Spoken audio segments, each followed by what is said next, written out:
मेरे साथियों मैं शोएब खान आपके साथ आज जो सरकारी हॉस्पिटल सीकरी है उसमें लेबर रूम में जो धांधलेबाजी है और धांधलेबाजी करने वाले लेबर स्टाफ नहीं है बल्कि डॉक्टर्स बताए जा रहे हैं। मेरे साथ ये सभी लोग जो मौजूद हैं ये वो लोग हैं जिनके परिजनों की या किसी वाइफ या किसी के रिलेशन में डिलीवरी हुई है और समस्या उत्पन्न यह हुई है कि डिलीवरी होने के बाद डॉक्टरों ने किसी को 700 तो किसी को 800 रुपए की दवाइयां लिखकर थमा दी।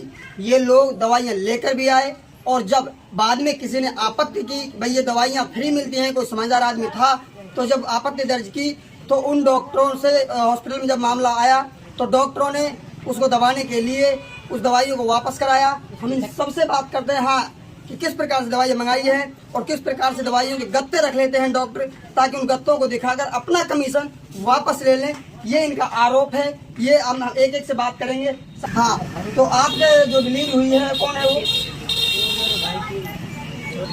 आपके भाई के वाइफ है जिस डिलीवरी हुई है। डिलीवरी कब हुई है? 7-8 बजे रात को डिलीवरी हुई है। डिलीवरी होने के बाद जब आपको सुबह डॉक्टरों ने क्या बोला? उसने दवाई लिखी, बाहर की दवाई लिखी है। कितने रुपए की दवाई लेकर आए? 650 रुपए दवाई लेकर। 650 रुपए किस मेडिकल से लाए? ये बाहर मेडिकल है, इसका नाम उसके medical Madan medical, Rajesh medical. ये पर्ची है वो? हाँ, और कुछ दवाई लगाई नहीं, इसमें गत्ते रख लिए हैं।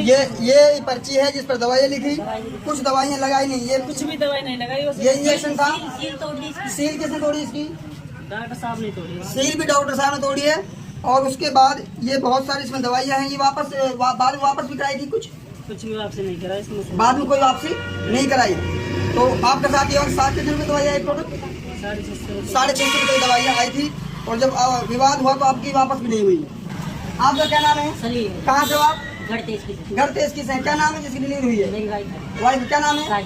साहिस्ता। तो डिलीवरी कब हुई आपके? डिलीवरी हुई थी परसों रात को 12 बजे। परसों रात को। आज सुबह क्या घटना घटी आपको? आज सुबह घटना ये घटी थी कि मेरे रूम में, जिस रूम में मेरी वाइफ है, हाँ। उस रूम में एक डॉक्टर गया। अच्छा। जिसने मेरे को कुछ दवाइयाँ हॉस्पिटल से लिखी, कुछ दवाइयाँ बाहर से लिखी। ठीक है। जो दवाइयाँ हॉस्पिटल से लिखी वो फ्री में प्राप्त हुई मेरे को। ठीक है। जो दवाइयाँ बाहर से लिखी थी वो 730 रुपए की आई थी। कौन सा मेडिकल से लाए? ये मेडिकल के पास में राजेश मेडिकल से लाए। अच्छा जी। उसमें एक इंजेक्शन था, ठीक है। 2 सिरप थी ठीक है। और एक बच्चे के लिए सिरप थी। ठीक है। 4-5 थी उसमें। ठीक है। उसके बाद में वो ले आया, 730 रुपए की आई थी। मैं 700 रुपए उसको दे दिया। तो उसके बाद फिर आगे दवाइयाँ क्या रहा? उसके बाद में दवाइयाँ मैं लेके आया। मैं एक मैम आई थी। अच्छा। और नर्स मैं उसको नहीं जानते। उसके बाद में एक मैम आई थी। उसने बोला कि ये दवाई कहाँ से लेके आए? हमने बोला कि बाहर से। ये दवाइयाँ बाहर से लेके आओ, रिटर्न करके आओ। ये दवाई हमारे पास अवेलेबल है हॉस्पिटल के अंदर। अच्छा, मैम ने बोला जी। मैम का क्या नाम बताया हॉस्पिटल? वो मैम को नहीं जानता। माया है, कोई लेबर इंचार्ज है, उन्होंने वापस कराई है दवाइयाँ इनसे। जो मैम है उन्होंने बड़ा अच्छा काम किया है, वापस दवाइयाँ कराई है। लेबर रूम की जो मैम है उसने अच्छा काम किया है। तो आप डिलीवरी हुई जिसका नाम है? उसका नाम फरजाना है, मेरी वाइफ है। और मैं ग्राम बोरली से हूँ। कितने रुपए की दवाई आई सुबह? 700 रुपए की लिखी थी। मेरे पास पैसे नहीं थे तो मैं 350 के सिर्फ इंजेक्शन लेकर आया। अच्छा, तो उसके बाद क्या हुआ? उसके बाद हम उसमें चले गए रूम में। ठीक है। तो लगभग 2 घंटे बाद फिर मैम आई। उसका नाम तो मुझे याद नहीं है। उन्होंने कहा कि भैया दवाई में तुम पैसे लाए हो। मैंने कहा कि सर आए थे वहाँ वार्ड में, उन सबके लिए लिख कर गए थे दवाई। पर्चियों को मेरे पास फोटो है, उस पर्ची का फोटो है। उन्होंने दवाई लिखी और कहा कि इनको लेकर आओ। और 16 नंबर में से रसीद कटाओ कि भाई तुम्हारी जो रसीद कटनी है उस पर भी कुछ दवाइयाँ लिखी जाएगी। अच्छा। तो मैं रसीद कटवा गया डॉक्टर के पास। डॉक्टर ने सरकारी की जो अस्पताल से जो दवाइयाँ मिलनी थी वो लिख दी और वो जो बाहर से मिलनी थी वो अलग थी। उन्होंने कहा कि भाई ये दवाइयाँ और तुम लेकर आओ। तो फिर मैं मेडिकल पे गया। ये वकील की मेडिकल है, जांचने वाले की। तो उनसे बातचीत की, मैंने कितने रुपए की मेडिसिन हो जाएंगी? तो उन्होंने कहा भाई लगभग 700+ की मेडिसिन है। तो मेरे पास पैसे कम थे। मैंने कहा भाई तुम इंजेक्शन इंजेक्शन है, बाकी दवाइयाँ मैं बाद में ले जाऊंगा।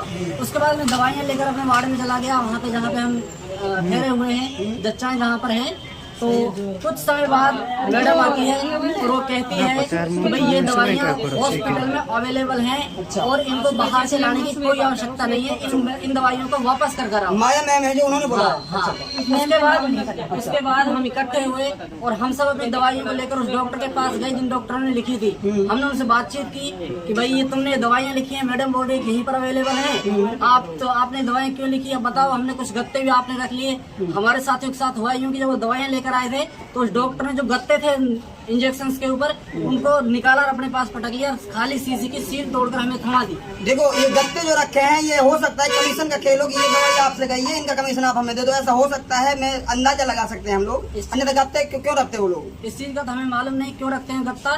तो उसके बाद हम उस डॉक्टर के पास गए, हमने कहा कि भाई मैडम इस तरीके से मना कर रही हैं, आपने दवाइयाँ क्यों लिखी। फिर उसने कहा चलो भाई कोई नहीं, अब हम इनको लगवा देते हैं आपको। फिर मैंने कहा कि भाई जब दवाइयाँ अवेलेबल हैं तो आपसे हमसे प्राइवेट क्यों मंगवा रहे हो। तो फिर कहने लगा कोई नहीं, तुम इनको वापस कर दो, अब लगवा देंगे हम। अच्छा। तो मेरी दवाइयाँ वापस हो गई, इस भाई की दवाइयाँ वापस नहीं हुई क्योंकि वो जो दवाइयों का गत्ता था वो नहीं था। अच्छा, आपको दवाई गत्ता रख लिया था, डॉक्टर ने रखा था, बिल्कुल इसलिए वापस नहीं हुई आपकी दवाई। और जब मैंने बोला कि मैडम ने इस तरीके से मना किया है कि आप क्यों लेकर आए बाहर से दवाई, तो सर ने मैडम के बारे में ये बोला कि वो रिश्वत क्यों लेते हैं 500 रुपए जिनकी डिलीवरी होती है। इस तरह की बात उन्होंने मेरे सामने रखी थी। अच्छा, मतलब वो रिश्वत क्यों लेती है, हम लिख दे ले हैं तो हाँ, हम लिख रहे हैं तो हम इस पर बारे में बोला, मैं बारे में